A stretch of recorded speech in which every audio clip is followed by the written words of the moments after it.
गर्दन को आगे की ओर झुकाइए, निधाనంగా తల ముందుకు వంచండి और श्वास भरते हुए गर्दन को क्लॉकवाइज घुमाइए.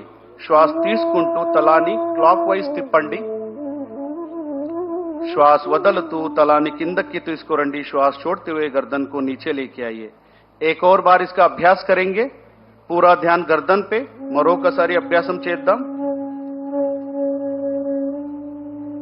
और धीरे से श्वास लेते हुए सामान्य स्थिति में आइए. श्वास తీసుకుంటూ सामान्य स्थितिలో రండి. విశ్రామం చేయండి. अब हम शोल्डर मूवमेंट करेंगे.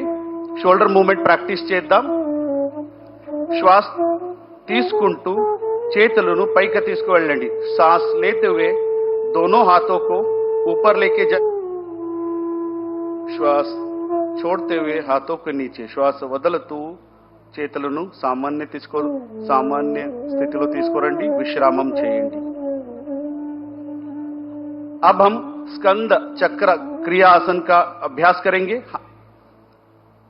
हाथों को बगल से कंधों के समानांतर लेके आइए. చేతులను భుజ సమానంగా తీసుకురండి.